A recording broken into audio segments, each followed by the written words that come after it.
Kula nuwun sedulur sugeng pepanggihan malih kaliyan kula Tubagus Purnama. Rahayu, rahayu, rahayu ingkang sami pinanggih.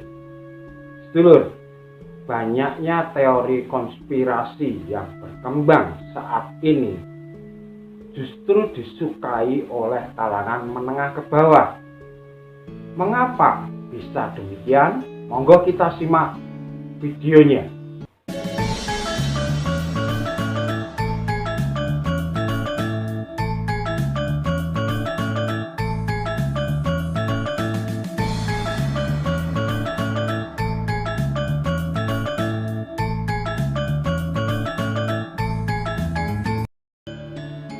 Baik sedulur, teori konspirasi ini adalah pandangan terhadap suatu peristiwa atau kasus dengan versi lain. Kalau orang Jawa bilang cocok logi, mencocokkan. Dan ini sering kali bertentangan dengan pandangan secara umum. Bahkan pembuktiannya akan secara lemah, baik itu secara teori maupun sains. Tetapi konspirasi ini banyak disukai oleh kalangan menengah ke bawah. Nah, memang sumber atau pembuat teori konspirasi ini sengaja menciptakan konspirasi cocok logi agar apa?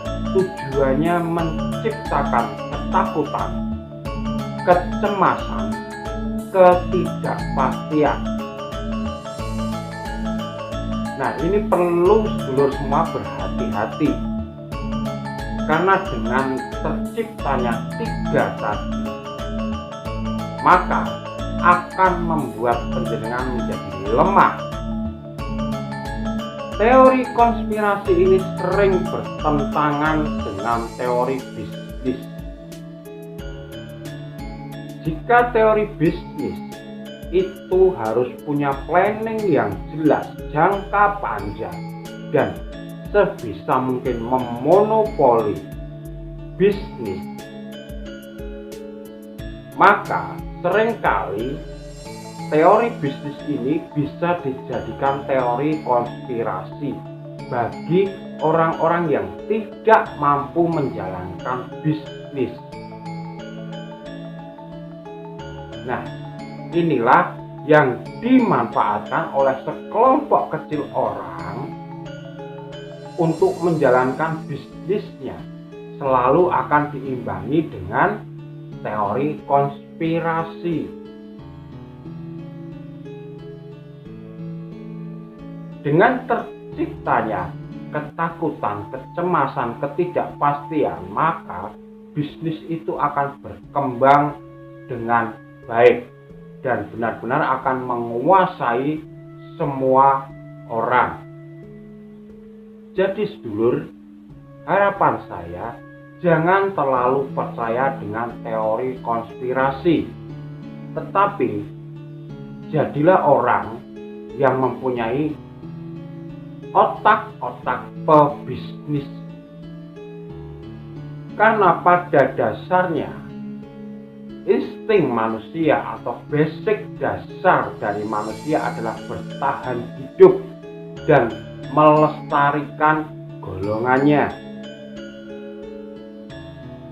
Jadi, untuk bertahan hidup dan melestarikan golongannya, menciptakan keamanan bagi golongannya, disebut teori ekonomi.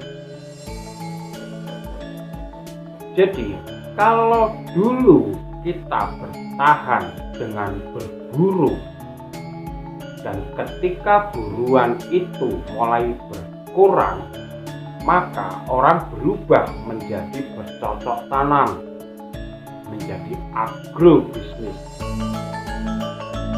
Setelah agrobisnis, ketika orang semakin bertambah banyak dan lahan semakin berkurang, maka dipindahlah menjadi bisnis ekonomi.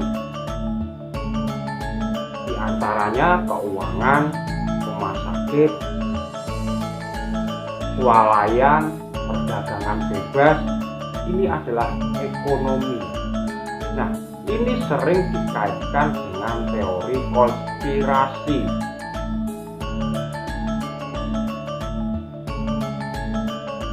Sebagai contoh,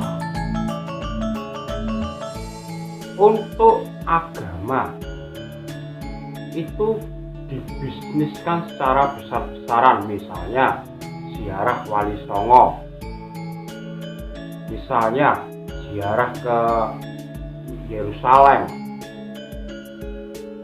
Ini oleh agama memang dibisniskan.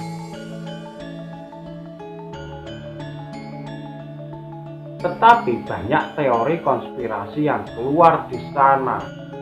Ini dibiayai oleh si A agar tujuannya seperti ini. Nah, ini yang berbahaya, sedulur.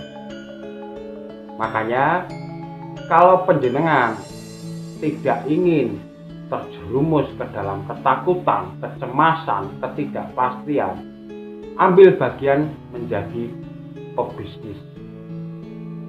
Ubah mindset panjenengan.